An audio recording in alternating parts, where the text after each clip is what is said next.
Welcome to the Politics of Information webinar series funded by SSHRC, organized by the Center for Access to Information and Justice, featuring speakers researching information, surveillance, and power in the digital and pandemic age. The Center for Access to Information and Justice focuses on public interest research and the use of access to information in social science. Please check out the CAGE website. Give us a shout if you'd like to get involved. I want to acknowledge that University of Winnipeg is located on ancestral lands of the Anishinaabe, Cree, Oji-Cree, Dakota, and Dene peoples, and on the homeland of the Métis Nation, and acknowledge that our water in Winnipeg is sourced from Shoal Lake 40 First Nation. Thanks to the UW Media team for working on the CAGE webinar series. Here's the format for today. We have a total of 55 minutes. We have our speaker, and then we can have questions from the audience. Please put them into the Q&A tab below. So today's speaker, Antônio Sousa Alves, is Assistant Professor of Theory and Philosophy of Law at the Federal University of Minas Gerais in Belo Horizonte, Brazil. He is the organizer of the books Life, Death, Politics in Perspective, 2021, and The Information Society in Question, Law, Power, and the Subject, 2019. He's also the coordinator of the Information Society and Algorithmic Government Research Group and the study group on philosophy, law, and power based at the UFMG Law School. Thank you so much for being here, and the floor is yours for your presentation. Well, just a second. I would like to start by thanking you for this opportunity. It's a great pleasure to be here and to be able to dialogue with the Center for Access to Information and Justice at the University of Winnipeg. I would like to thank especially Professor Kevin Walby.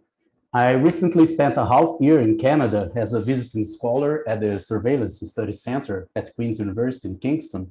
And it's a great joy for me to extend this conversation with my Canadian colleagues. It would be even better if we could meet in person, despite the freezing weather in Canada right now. Okay, in my talk today, I would like to address a question that guides my studies for some years now. The aim or the big picture is to analyze the emerging power regime that shapes a new society of surveillance, exposure, hate, and exclusion. My intention, quite ambitious, I must admit, is to carry on the project of analyzing power outlined by Michel Foucault in the 1970s. That is, a study that proposes to describe the way power works, the how of power, not a theory of what power is, with an emphasis on its rationality and the objects, tactics, and techniques involved. I start from the perception that today we are witnessing the emergence of a new regime of power, which still needs to be more properly described and understood beyond sovereign power, discipline, and security. Foucault himself made a major contribution to the field by analyzing the emergence of the disciplinary society based on panoptic model and by describing the securitarian society and governmental devices. However, I consider that a new step is required and a great effort of updating must be undertaken. In short, we need to open a new path, develop new conceptual tools, and look at the new world through fresh lenses, pointing to a post-panoptic model and a post-securitarian society. I believe that the new information and communication technologies, ICTs, shape a radically different world. We currently live in a new condition that is profoundly transforming our relations with each other and with ourselves. In saying this, however, I do not intend to defend a technological determinism, reducing all the complexity of the ongoing changes to a mere consequence of the appearance of this or that technological device.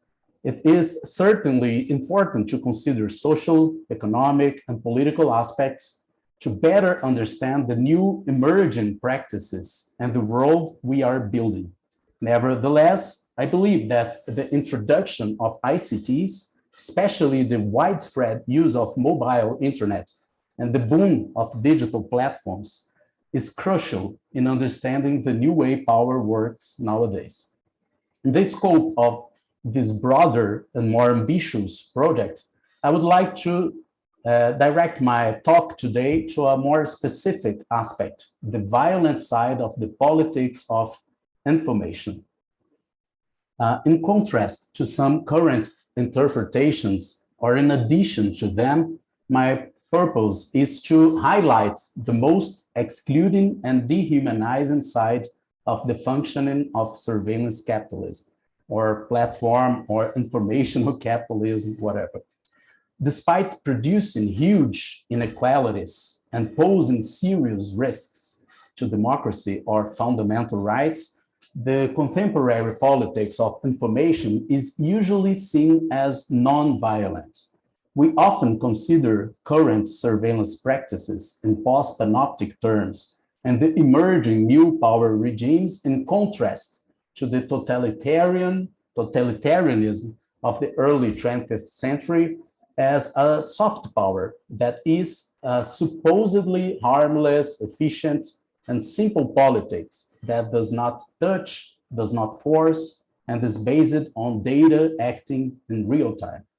I believe that this has been the dimension emphasized by a large part of the thinkers of our time. For example, Shoshana Zuboff, when dealing with instrumentarian power, David Lyon, when analyzing the surveillance culture, Bernard Harcourt, when describing the new expository society, Thomas Berns, when reflecting on the new government of relations, Byung-Chul Han, when presenting psychopolitics, or Nick Codry and Ulysses Mejias, when addressing the new data colonialism.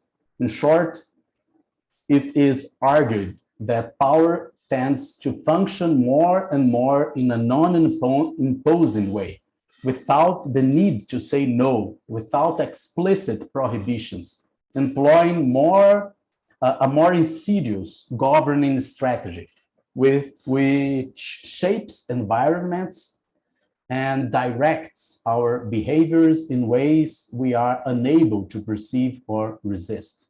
At the same time, power induces pleasures and relies on our active and passionate participation.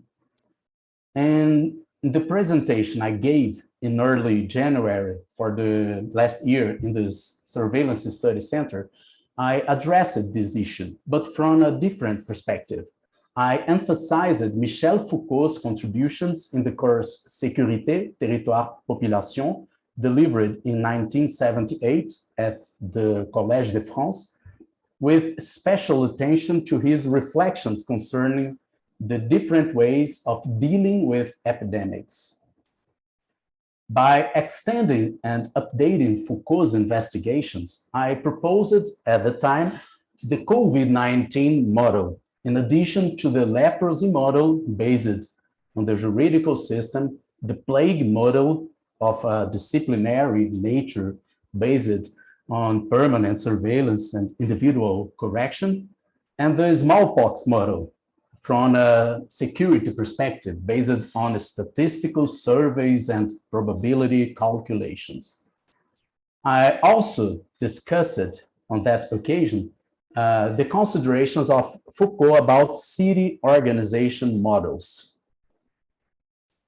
The utopian city called La Métropolité, conceived by Alexandre Lemaitre, after Richelieu's artificial city, which was effectively built from scratch, inspired by the disciplinary model of the Roman camps, and the urbanization of Nantes, which aimed to eliminate disorderly agglomerations according to a securitarian strategy.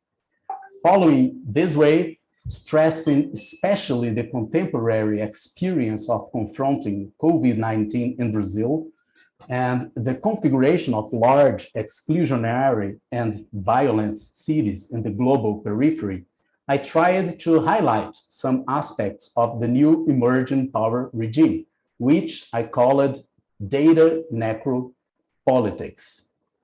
By using this term, data necropolitics, I wanted to emphasize the ambiguity inscribed in the utopia that leads to a smart city based on soft power and at the same time gives shape to a new kind of necropolis, a space surrounded by walls designed only for a very selected few, marked by segregation and extreme violence against the undesirable.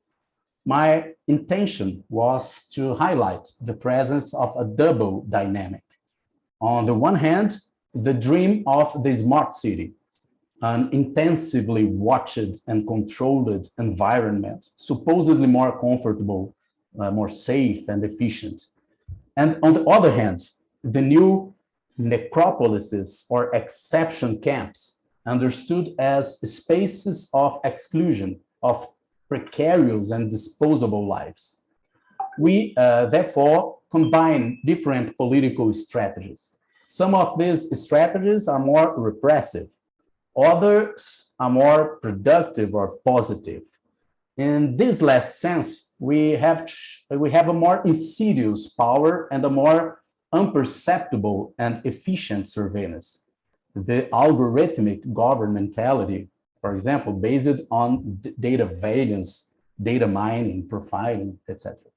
This positive functioning of the new power regime is associated with the production of a neoliberal subject, taken as a self-entrepreneur who behaves mediated by new technologies in order to improve his performance, to increase his productivity, and to be more and more successful in a competitive environment. But the exercise of this freedom involves a wide submission to a system of control and normalization. New devices and services based on massive data extraction, profiling, and behavioral modification. We seek personalized services which optimize our actions and allow for increased efficiency. So we surrender to coaching, to fitness, and to platform capitalism. A new utopia of city planning arises here, the smart city, which is the city that uses integrated technologies to achieve higher efficiency in the management of resources, mobility, and services. The declared goal of these projects is to provide greater well-being through a more comfortable, efficient, and safer experience of the city with more intelligent control of flows and widespread security. In short, the smart city is born from the possibility of large amounts of data being produced all the time by its inhabitants and all kind of things. Okay, this way of functioning of power has an omnipresent and imperceptible dimension, operating in a practically invisible way as a soft power, which does not appear in an imperative form, such as a law that establishes prohibitions and limits. We are surveilled without having a clear perception of it. We are also directed in our actions without being clearly aware of it. Algorithmic government and data behaviorism function through a multiplicity of devices for control, classifications, evaluation, prediction, and driven. It governs outside the laws, the democratic game and the conflict. It governs as if it were not governing at the margins of traditional politics. In addition to this description, with which I partially agree, I would like to explore today in the following the notion of data colonialism as a useful reading key to understand some of the dynamics and the ambiguities of our time. Beyond Michel Foucault, I would like to hold a more direct dialogue now with the framers of the idea of data colonialism.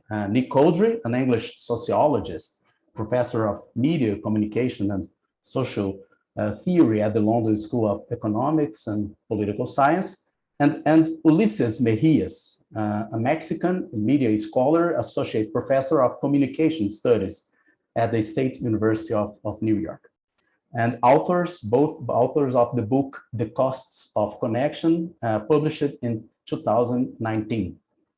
Besides them, I also intend to establish a dialogue with the Cameroonian historian and political scientist, Akili Mbembe, a major name in the fight against racism and colonialism, and creator of the notion of necropolitics, and responsible for an interesting reading of our current times, marked, in his view, by the revival of authoritarian, racist, excluding, and dehumanizing dreams. So let's move to the topic of data colonialism. In Costs of Connection, Nicodri and Ulises Mejias highlight the continuities between old and new colonialism. According to them, data colonialism is an emerging order that works hand in hand with social arrangements and technological infrastructures. Some key concepts of colonialism are recalled. First, the fact that it involves an exhaustive appropriation of available resources. Second, colonialism establishes extremely unfair social and economic relations, promoting an extreme unequal distribution of benefits, as we have seen in the experience of plantation and modern slavery. And finally, colonialism involves a massive ideological dissemination, promoting hierarchies and prejudices. According to Codry and Mejias, all these elements, however transformed, would remain present in today's data colonialism. Exhaustive appropriation both expands and changes its domain, reflecting the transformation that took place within the capitalist system. A new raw material emerges, the human life itself. If historical colonialism annexed territories, their resources, and the bodies, data colonialism goes deeper. It captures and controls the human life itself through appropriating the data. Our everyday relations with data are becoming colonial in nature. Codry and Mejias call this condition colonization by data. Through data relations, human life is not only annexed to capitalism, but also becomes subject to continuous monitoring and surveillance. The appropriation of human life in the form of data generates a new possibility without ending its exploitation of labor. Capitalism extends its capacity to exploit life by assimilating new or reconfigured human activities as its direct inputs. Ordinary social interaction is increasingly lived in environments of continuous data collection, behavior prediction, and choice shaping. So existing social relations are increasingly datafied, and a new hybrid data-labor relations emerge, as we see, for example, in the phenomenon of the Uberization or platformization of work. To exemplify the new dynamic of appropriation within data colonialism, Codry and Mejias compare the Spanish requerimiento, the document signed by the Pope that divided the American lands and legitimated colonial occupation, with the terms of use currently imposed by large online platforms, the end user license agreements or statements of rights and responsibilities. In both cases, we start from the idea that there is a given set of resources freely available for extraction. We are in the presence of a terra nullius, that is a no man's land, supposedly belonging to no one. This leads to say, for example, that Brazil or America was discovered and not invaded or conquered. The same is true today with the extraction of so-called raw data, understood as a leftover or a garbage that one can pick up as much as desired. We talk about data collection, hiding the fact that we are again dealing with an imposed capture and extraction. Regarding the extremely unfair economic and social relations established by colonialism, the same picture can be seen today. The result of data relations is certainly not a new slavery, since nothing can compare to the terrible violence of that institution. However, platform labor, according to the Uber model, for example, illustrates a new form of precariousness and extreme labor exploitation. Instead of the colonial metropolis, today we see the rise of new corporations with a kind of colonial approach, the so-called big techs, which concentrate power and shape large global monopolies. As with previous stages of colonialism and capitalism, the flow of data between the global north and the global south exemplifies the inequalities that still trouble neo-colonial relations. One side, the colonized, provides the raw data, and the other does all the capturing, the analysis, and the creation of value-added products. Involved in this unequal relationship, the colonized is increasingly underdeveloped and dependent. Finally, regarding ideological domination, Coudry and Mejias highlight the emergence of new ideologies with colonial biases, such as the ideology of connection, of datafication, of customization. We can call this set of ideologies dataism, marked by the idea of inevitability, of a fatalistic future, and the myth of the global community. Popular narratives of smartness, for instance, the smart city, are an example. To be smart, you must be watched, stay always connected, and produce an intense datafication of yourself. But there is one aspect in Coudry and Mejia's analysis that I would like to make a point here. They insist, in contrast to data colonialism, the historical colonialism appropriated territories and bodies through extreme physical violence. They argue for the prevalence in today's world of new kinds of force, more invisible and insidious, through sensors, surveillance, and personalized environments. It seems that explicit repression and separation imposed by force are something in the process of disappearing in the new platform capitalism. Even if I broadly agree with the diagnosis of data colonialism, I understand that it misses or does not assign sufficient concern to other dimensions of the functioning of power and surveillance practices today. Sometimes we have the impression that the imposing and clearly violent ways in which power operates are nothing more than traces of a past that tends to be overcome over time.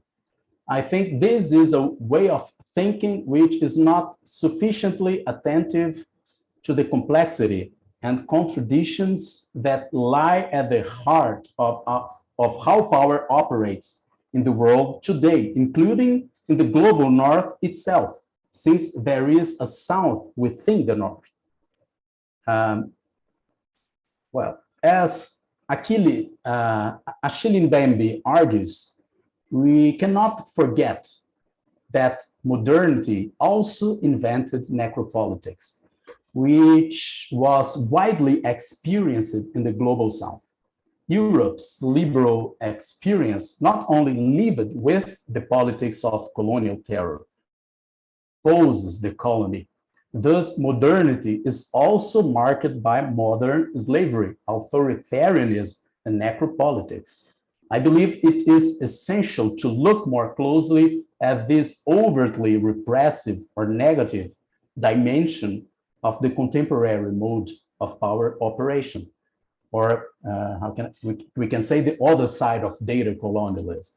I understand that an authoritarian drift is strongly felt in the global south, conforming to what Achille Mbembe has called societies of an enmity, marked by the crisis of liberal democracy, especially in countries with a weakened institutional environment, and by a panoptic logic. I use here the term coined by Didier Bigot to describe how surveillance operates in the form of exclusion and banishment.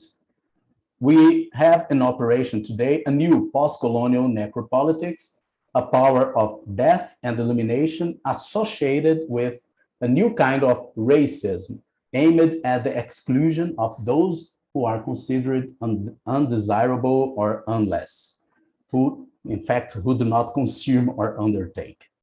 Our time favors, in Mbembe's view, separation, hatred, and hostility toward the others. Today, the logic of enclosure and the fantasy of segregation and even extermination flourish. Necropolitics tends to become hegemonic nowadays through a process that Mbembe called becoming black of the world, conceived in close relationship with the advance of neoliberal rationality. In short, we live in a context favorable to violent responses where neoliberalism meets authoritarianism.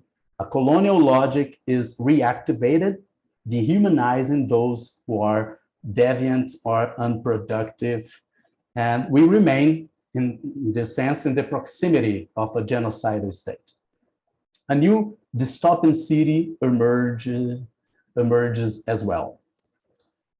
Not exactly the smart cities, supposedly more comfortable and efficient. We also desire a kind of necropolis, a militarized city, a fortified enclave that expresses in urbanistic and architectural terms the dream of social segregation and purification. These walls may be physical, but they are mostly virtual, involving cameras, sensors, digital markers, trackers, and drones. Like the old colonies with their fortresses and slave quarters, a new type of trading post is being built today, in line with the new phase assumed by capitalism. In short, which political dream is emerging? What kind of social utopia is being experienced today? It seems to me that it is largely a dream of digital modeling of reality, the utopia of reducing everything to data, a dream of a humanity completely transparent to itself, a social utopia that emerges, therefore, from a digitized, visible, registered, secure, comfortable society. We dream of being guided to success, of having an efficient governing of our conduct, which promises to eliminate whatever is undesirable or unwelcome. Thus, we dream of a kind of smart necropolis, a city of free enterprise for the few and exclusion for the many. On the one hand, we are urged to participate and patiently assume a new way of life, based on exhaustive surveillance, customization, algorithmic governing, of our behaviors, and the optimization of self. On the other hand, we are addressed to as an undesirable waste, a useless and threatening mass that needs to be controlled and, if required, eliminated. On both fronts, politics in its traditional sense is undermined, be it because the spaces of deliberation are affected by the new technocratic ideal of the information management of our life, um, sorry, or because new authoritarianisms emerge where dialogue has been impoverished, allowing the revival of the hate and the desire for separation and eradication of the undesirable. Well, in brief, I believe that we are facing a new regime of power that cannot be reduced to its merely positive or negative dimension. Just as Foucault did in his analysis of the Nazi state in the course Il faut défendre la société, delivered at the Collège de France in 1976, articulating biopower focused on the production of life with the old sovereign power of death, I understand that a new articulation of this nature should be established. I believe that this move made by Foucault in 1976 must be made again in new terms. Let me explain it better to conclude. Along with a positive biopolitics, a technique of normalization aimed at the production of life, Foucault also stressed the functioning of a negative biopolitics aimed at separation, exclusion, and elimination. Foucault shows how biopolitics works in terms of a war against internal enemies in the name of society. Biopolitics is linked to a protective strategy against anything who supposedly threatens the purity and health of the nation. Racism is seen by Foucault as the turning point in which it becomes clear how a power that invests on life, that supposedly acts in its defense, can also be the engine of mass exclusion and extermination of the other, considered impure, dangerous, or abnormal. It is precisely on racism that the task of dividing society falls, operating division within the social and distinguishing an us and a them, the soi-disant legitimate citizens and the invaders, the pure and the impure.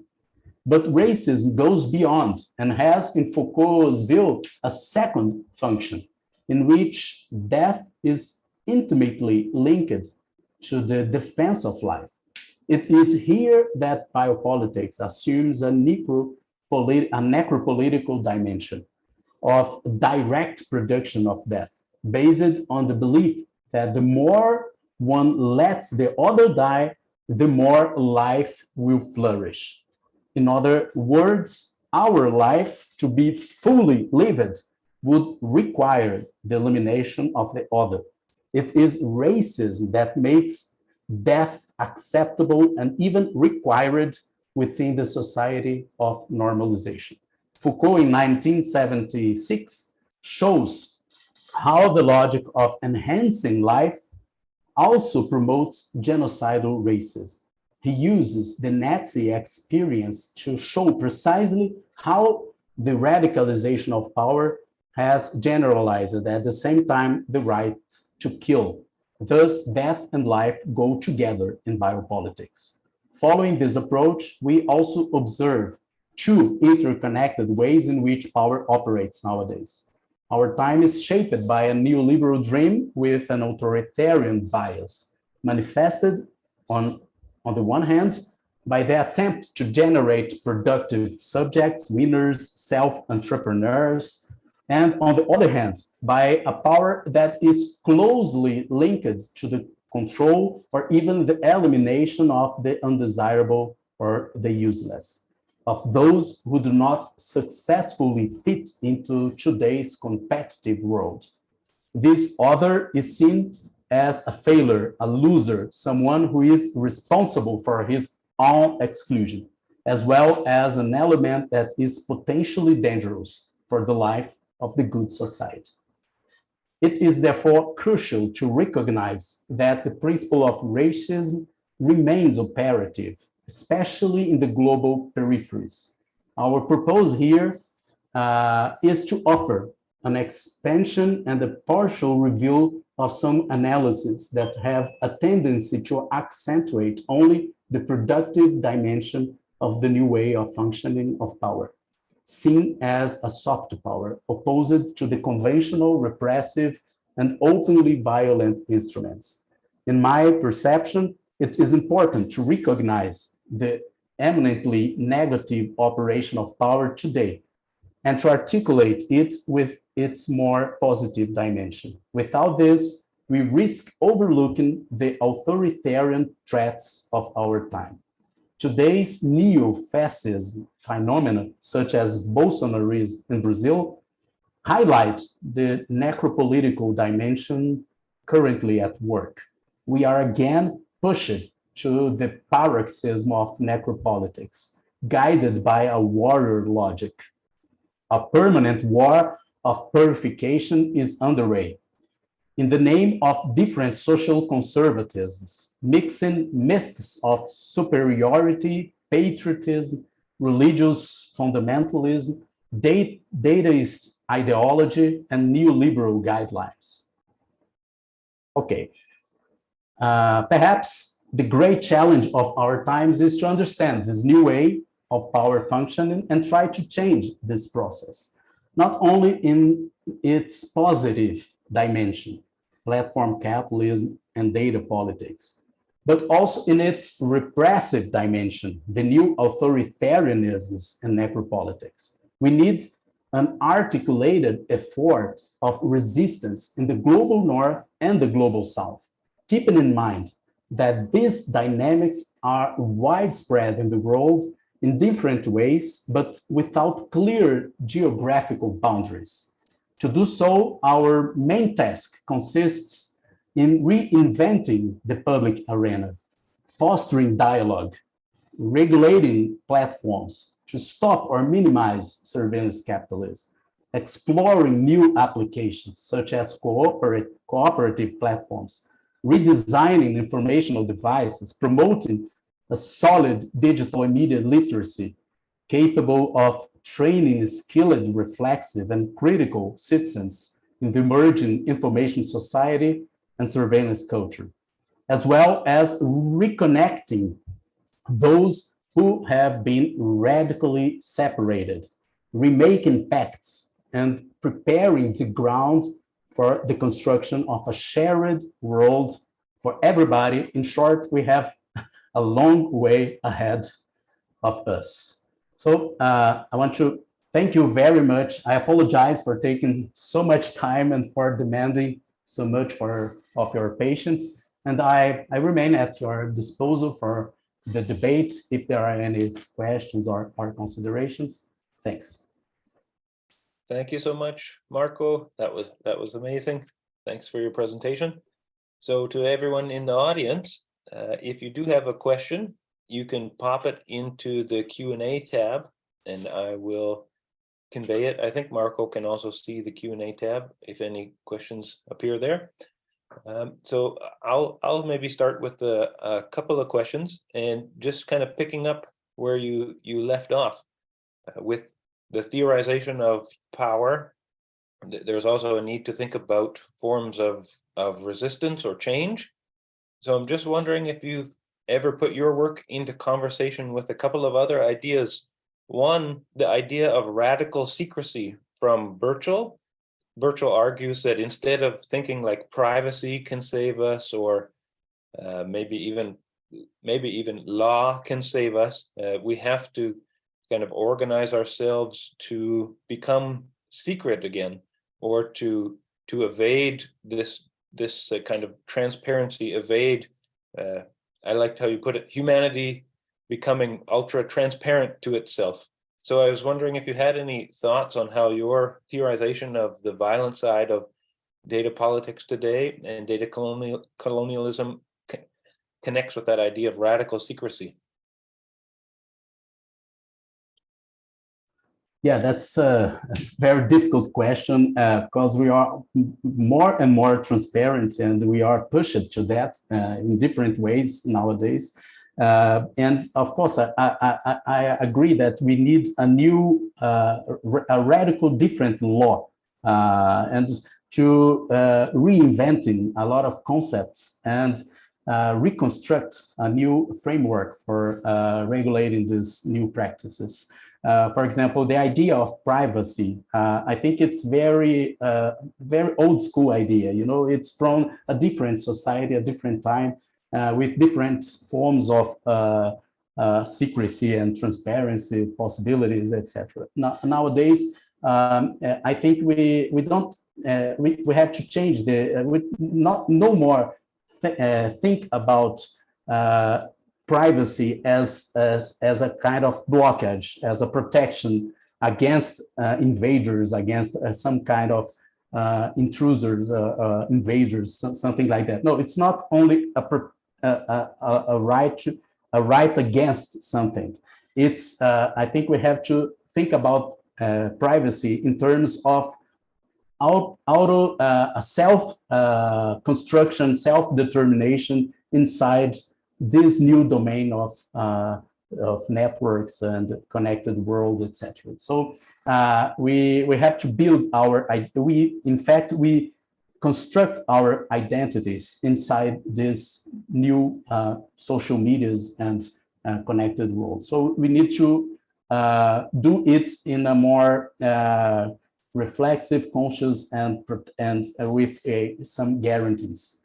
And I think law have to rethink this idea of privacy and think about self-determination inside this domain. And of course, it means also block, in some sense, this process of become more and more transparent. But the aim, in my view, is not to become to recreate a kind of secrecy, a secret place. It's not exactly that, but to give tools to everyone to direct actively this process of construction in the networks. So it's more the idea that we will in fact live in this new environments, and we need to have more control about that. Yeah, thank you very much. We have a couple of questions from professors from across the humanities and social sciences at University of Winnipeg. So I'll just take them in order that they appear in the Q&A box. So the first question is, as a complement to your discussion of data colonialism, I'm wondering if it might also be helpful to think about the necropolitans who live at the front line or frontier of extractive industries, like mining the natural resources necessary for the manufacturing of mobile information technologies, from which surveillance and data mining stems. Well, in fact, I think we are, when we talk about cyberspace, most of the time we think it's not material, it's just a something virtual that we don't touch the nature directly. It's just data that's flowing over there, and the idea of nudes and something like that. And clowns, it's not material. But in fact, we have to keep in mind that industry behind this, all this experience of internet, of mobile communication, etc. And this sometimes and it's the cost of energy to keep this working it's huge. It's a huge cost. So we need to question all this and to put it to focus these problems and also change. Maybe the solution is to rethink our way of life nowadays. Maybe it's not, we have to change it in the long run, because in the next 20, 30, 50 years, maybe it's impossible to keep this way of living we have today. I agree also that everybody that are related to this new world of digital world, the ICTs, etc., have to put in question from his point of view the problems of involved in this new industry, the new relations we are creating, etc. And this is what, for example, Foucault called sometime from with intellectual, a specific intellectual. That means someone who reflects and put in question his own domain, the power relations inside his domain of action. And I think it's a good exercise for everybody, and of course, for everyone inside the ICTs industry. Thank you. The next question is, how are the sciences, all as in Wissenschaft, natural, social sciences, and humanities, implicated in data colonialism? Who are the thinkers?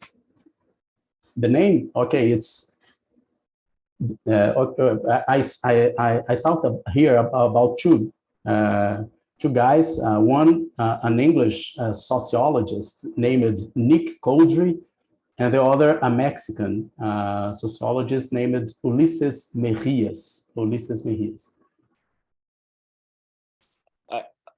We can't chat with Alexander through the Q&A, but I wonder if the question might refer to in the ways that the social sciences, the ways that universities are implicated in data colonialism. The way they are, not the name. I understood the name. Okay, the name implicated, but the way we are implicated in that.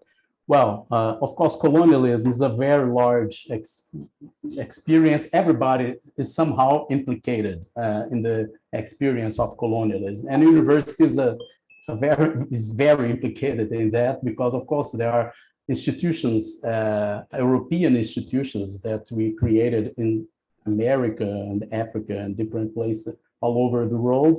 And with these institutions, of course, we have ideas that come from these metropolises. So, of course, we have to change the movement of decolonization or decolonization movement is something that we have to carry on nowadays in different ways. And one way is to rethink our categories, our frameworks, and try to rebuild and to reconstruct. I think universities, of course, they are colonial institutions, but they are open to question, we can inside the university reconstruct and do something different. So in some sense, it not change the fact that it's a colonial institution, but I think it's open to new ways, new forms of thinking. Thank you. So there's another question in the Q&A. How do you see your work intersecting with discussions about and practices of indigenous data sovereignty? Well, it's a difficult question. It's not my domain of study. I never took this as an object of research, so I don't know exactly in what sense it could be. It's close or it's far from this kind of a specific experience of indigenous people. I know that, of course, everybody are affected by these new technologies in different ways. And indigenous people, maybe I guess that they have specific problems related to these particular situations, but I cannot talk about that.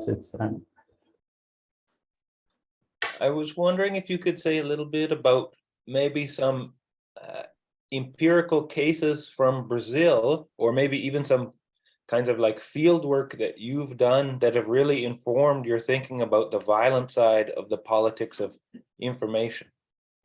Well, in fact, we have in Brazil, we have this large cities with maybe the most dramatic uh, violence from police and different kinds of violence. So I think, and in Brazil especially during the last years, we had a very conservative government. We've implemented a lot of very strong neoliberal politics, policies, etc., inside Brazil, and most of the population was not included in these new policies created, implemented by the government.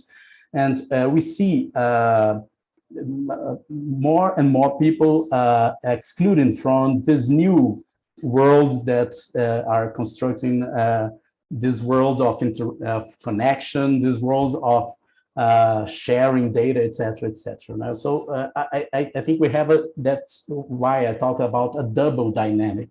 In one side, of course, we have a movement of integration of people that invest in himself to be competitive in this new world, etc. But at the same time, we have a lot of people that are just see as a garbage, as a useless mess of people that all the policies are put in place just to control, just to separate, just to they are unwelcome. So I see this double dynamic all the time, and Brazil is a clear example of that. But it's not only here. I think it's all over the world. But in countries like Brazil, that we have a huge mass of people in this condition, it's very dramatic. I think we have time for one or two more questions. There's another question in the Q&A. Here it is. You mentioned soft power and invisible governance of big tech a few times. Could the visibility of social media influencers, for example, propagating or inciting hate, fit into the idea of soft power or invisible power, shaping young people's behaviors? Yes, it's a kind of soft power. When we talk about soft power, I didn't mean it's not important or it's less important than any other kind of power. I just mean that it's not imposed directly by force. It's not a physical force. It's a different kind of control, a different kind of regulation of our conducts, etc. So in this sense, of course, this social medias in general, platforms, digital platforms, they are not forcing us to physically to do anything. So it's a kind of it's a new strategy of governing. They create environments. They shows something that drive us in some direction. So it's something that's it's a kind of management and governing more insidious. Most of the time, we cannot perceive this kind of governing. So it's in this sense that I'm talking about a soft power. But in my view, it's so dangerous as any other of power, any other type of control, and we have to be very attentive and create ways to resist to that. But it's even more difficult. Foucault has says sometimes that the more invisible a power is, more effective it is. So it's difficult to control that and to avoid. Yeah, thank you for all of the responses. Thanks everyone for the questions. We don't have any other questions in the chat at this time. I was just going to ask maybe one last question. The last speaker in the series was Darren Byler, who has this book on terror capitalism, and it's about a kind of specific way, I guess, of mixing surveillance capitalism with the violence of prison and forced labor.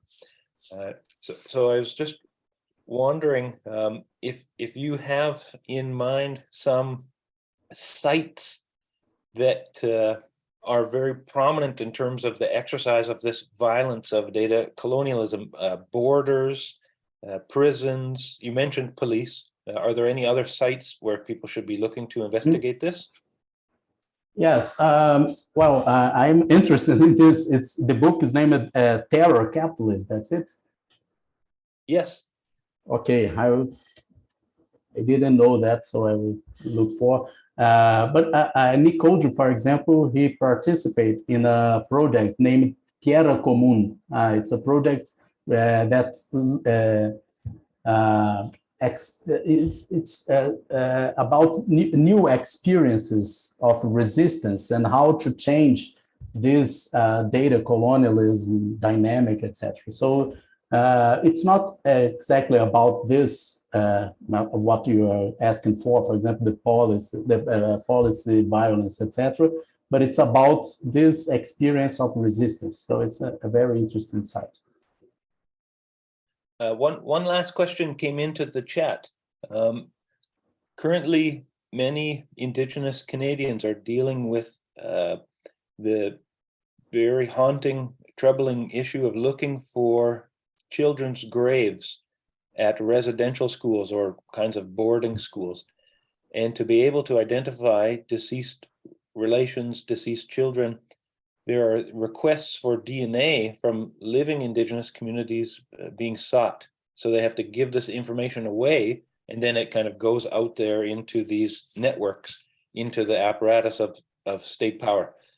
Do you have any reflections on these kinds of trade-offs where people are being asked to give data in order to seek some kind of truth and reconciliation and justice? Well, it's an insane situation, this of the residents, Indigenous residents, school residents in Canada. I was in Canada at the beginning of this year when Pope went to Canada to visit these Indigenous people. It's incredible stuff. But in fact, we are doing that. We are just sharing our data all the time in different domains for different reasons. I can say that it's just one more situation that is unacceptable. It's not the only situation we have to resist against that, but it's one more. And it's even more unacceptable when we think that they are trying to answer to a violence in the past with a new violence, and they are creating new. We never go out of this circle. You know, it's okay. We have a problem. I want to fix this problem and create new problems. So I think it's, and I don't know what to say. Maybe the Indigenous people have to question this situation and to look for different ways. Well, thank you very much for taking the time to tell us about your work and your thinking today, and for making such a great presentation and for answering all the questions. Thanks everyone who asked questions for all of your insights, and it's much appreciated. It's my pleasure. I thank you for inviting me. Okay, well, yes, we'll have to connect again sometime. Thanks everyone again. Take care, stay safe, and have a good day.